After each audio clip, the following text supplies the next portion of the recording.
So set 17 was announced earlier today, and in today's video, I wanted to talk a little bit about set 17 and how I felt about it overall, as I was very luckily invited by Riot Games to playtest the new set before it was publicly live on the servers.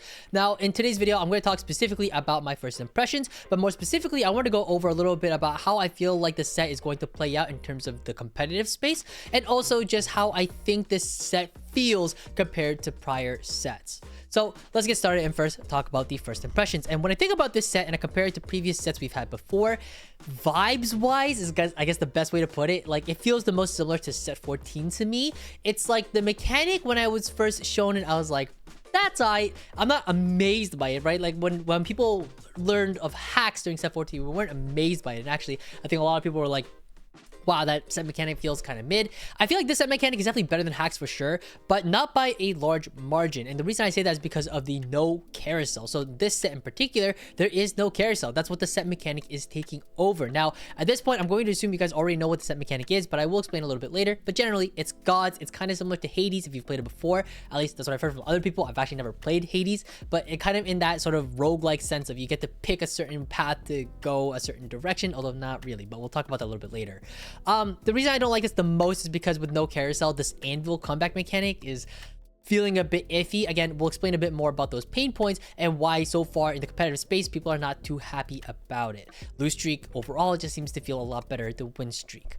But in terms of the set overall, it does feel fun to grind. I am personally very excited to play the new set. I think everybody's always excited to play new sets, but this set in particular, I am excited to play it because I just want to start grinding it. And I think maybe just because it feels like I'm playing TFT again, and maybe just because me personally, I haven't touched TFT in like the past 2 months because the competitive season has been dead for like the past 2 months since tier 2 and everything else. Nothing's going on over there right now. So nobody, at least the people that I know who were playing competitively, all dropped the set like 2 months ago. So we're all waiting for set 17 to come out. So I guess that's part of the reason why it's going to be fun to grind. But there is a lot of replayability with the new mechanic. But that being said, though, I will say you're gonna want to take it slow. I feel like this set is going to be one of those sets that's going to be super easy to burn out on. So I highly, really recommend focusing on prep instead of trying to spam games in case that's how you normally approach sets. I know there's a lot of players out there in the TFT space that love, myself included, just like sending like 12-14 hour game streaks, but realistically you shouldn't be doing that, especially this set, because I feel like you're gonna burn out super fast. And I think we saw a lot of really early set burnout, especially with sets like set 14. So I would just highly recommend you don't spam like 10-20 games right when the set launches. Take a lot of time to actually prep, because as we're going to talk about a little bit later, but it's a very prep intensive set in my opinion. I think due to the mechanic and because we know what all the pools of the gods are, which we'll talk about a little bit later, I think it's going to cause a lot of people to have a big advantage if they go into a game and really know which direction they should be leaning or going based off the realms and based off knowing what pools and rather what rewards those realms can provide. And again, we'll talk a little bit more in depth in just a bit. Finally, in terms of how I feel about the set overall, again, I've only played the playtest, by the way, was only 24 hours long. It was a pretty short window. I really only got to run about like 6 to 8 games, I want to say. And out of all of those games, I feel like it's honestly so far, just from what I've experienced, it feels like a super just B tier set, nothing incredible or amazing. And just for like a reference, when I first came out of the set 16 playtest, I felt like I was like an A+ low S was kind of where I was sitting at. But this one right now, I feel like it's a solid B. And I think if I had to compare this to prior sets where I also rated a B just coming straight out of the playtest, that kind of felt like early Legend set 9 to me was like a solid B coming out of it. And then I think I want to say set 13 kind of felt like a maybe set 13 was a little bit different. Set 14 was like a B minus. I feel like we actually haven't had like a solid B coming out of the playtest. So this is like a solid B. Set 14 is probably like a B minus. Is probably the closest I can think of. Set 10 was like closer to A. Set 11 was closer to like C. Set 12 was closer to A. Set 13 was closer to A. This is more like a solid B. So that's kind of where I would personally rank it if I were to, just based off what I've experienced so far. So that being said, let's talk a little bit about the realms. I know we talked about this a little bit before. In case you do not know anything at all, this is your first video you're watching about set 17. I'm gonna go over it very quick, but there are a ton of fantastic creators who made like in-depth, like everything you gotta know about set 17. That's not what we're doing in today's video, just because that's not too many people make those videos. I don't want to talk about that.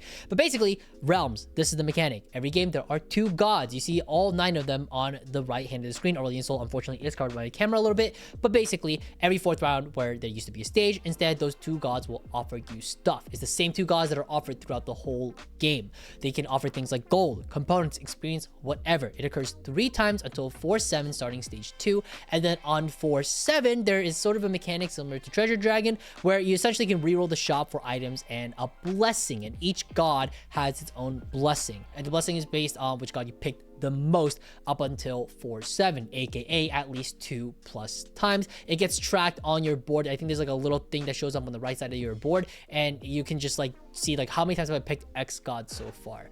Now the mechanic itself sounds kind of like, all right, that seems chill, like what's so bad about it? I think this is where like the prep intensive part comes in, because this actually isn't my camera, unfortunately it is covering what the Ari one is at the bottom of her blessing, but you can see there is a lot of information. And I think the super top competitive players, this isn't really pertaining to like masters or maybe even like GM. This is more pertaining to like starting high GM, low chow, mid chow, etc. Like you're gonna need to know this. Like you're gonna have to know all of the things that a specific god is willing to offer you. Now, do you have to actually memorize it? Probably not. Realistically, you could probably just pull up like a cheat sheet on like your second monitor and just like quickly see, hey, this is what I can get from this god, this is what I can get from that god. But the top players who are like really well versed in the set are gonna have all of this like down memorized entirely and really know like what strategies are best when it comes to picking specific gods. Now, for example, and again, it's covered by Ari, I apologize, but covered by my camera, I apologize, but maybe I can hide my camera real quick. But for Ari's blessing in particular, it's gain 2 gold, 2 XP, and 2 rerolls each round.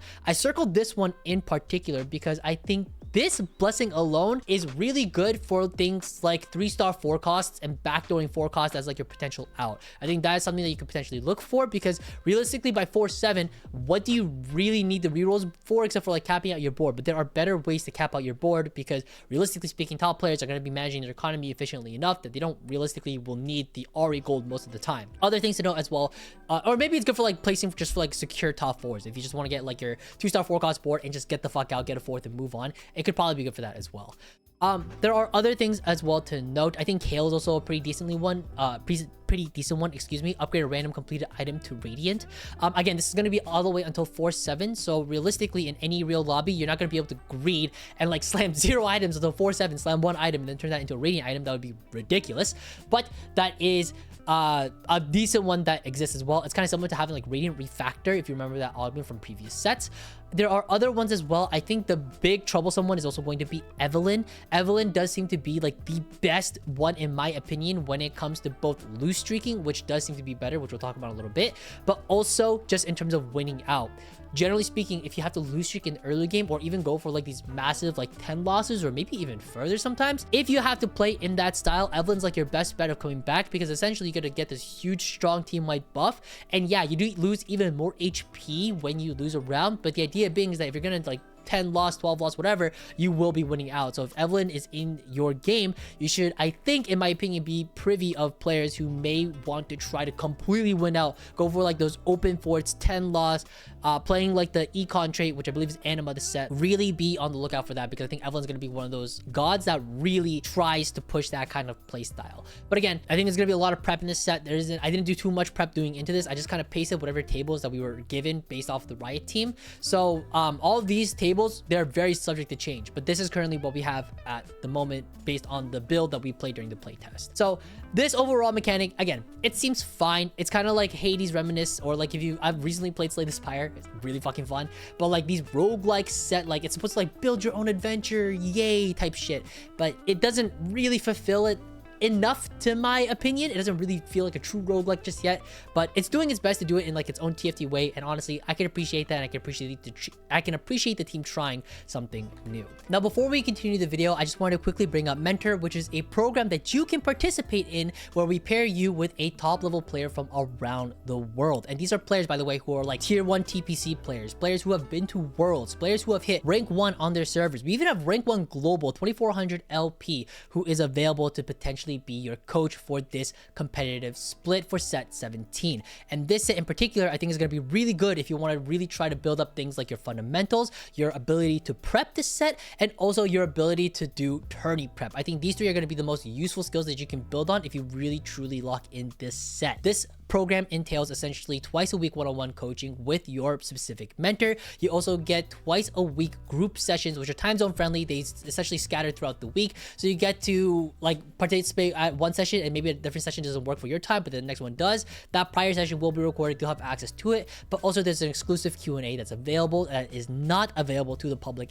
at all. So you get to ask questions about these certain high-level topics that these group sessions will entail, that the mentors are going to be leading. So you'll actually get to meet essentially all of the mentors at some point throughout the set. You also get a full set cohesive report that talks about your progress and scored personally by your mentor, so you can see just how much you've grown as a player throughout the course of the program. And also there's a $1,000 end of set tournament, so you can actually win quite a bit of your money back if you do well in said tournament. And finally, a lot of lifetime graduate apprentice benefits. If you want to learn more about this program, again, you cannot find it anywhere else. Registrations close on April 10th if you want to sign up, and you can find more info on mentr.gg. Now back to the video. Now the next thing I want to talk about in particular is actually going to be about 4-cost tanks. Now the reason I want to bring this up is because if you look through all the units, there are no 5-cost tanks in the set.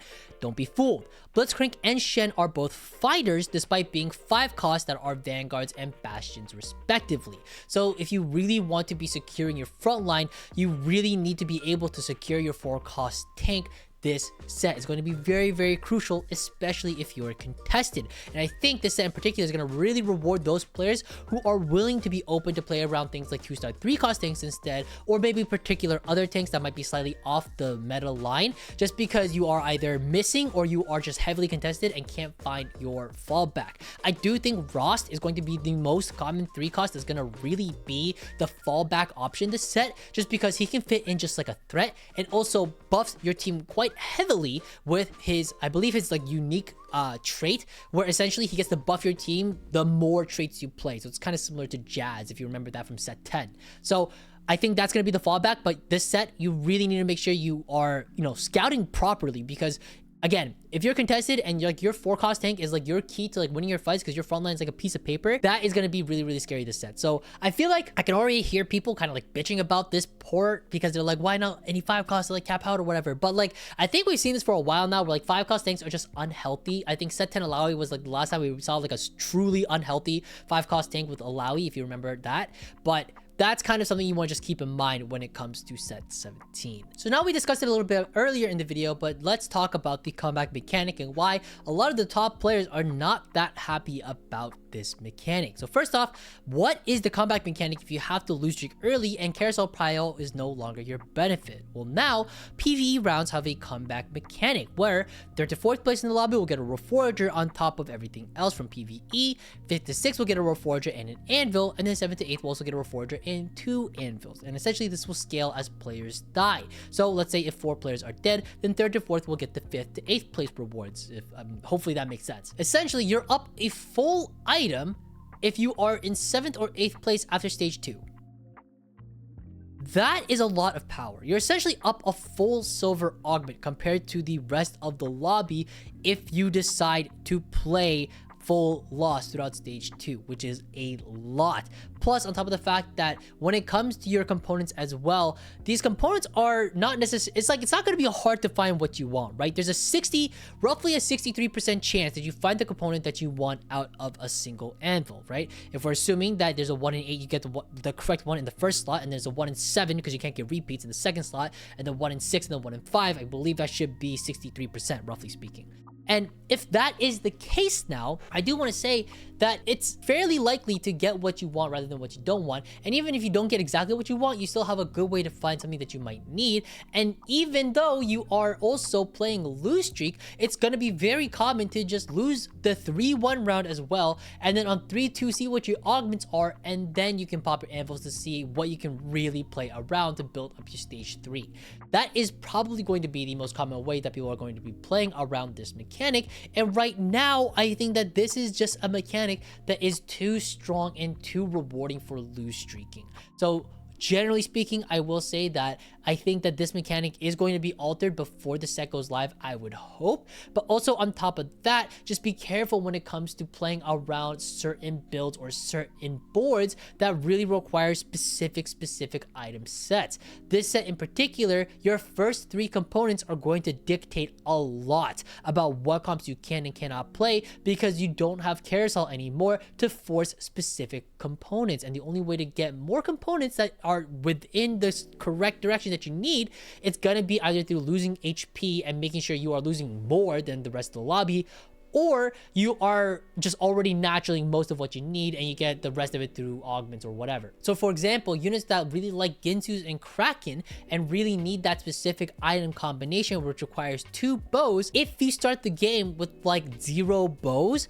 that comp is going to be incredibly hard for you to pull off, especially if that item combination is absolutely necessary in order to get a good, strong, optimized effect or the strength of your board. Now, again, it's super early, and while we did get to playtest this stuff, I will say that throughout the entirety of the playtest, I did find myself lose streaking almost every single game, and it was very rare that I found myself trying to win streak, because realistically speaking, being up a whole item starting in stage 3, your tempo is way too strong. Now, this set in particular, if you really know how to set yourself up for stage 3, it's gonna really benefit you compared to the rest of the field that doesn't know how to do that sort of thing. Again, we'll see how this mechanic develops, but so far, not a lot of people are positive about this specific comeback mechanic. And finally, I know we talked about it a little bit earlier, but just take it slow. This set in particular, I really think it's gonna be easy to burn out, and I cannot stress this enough.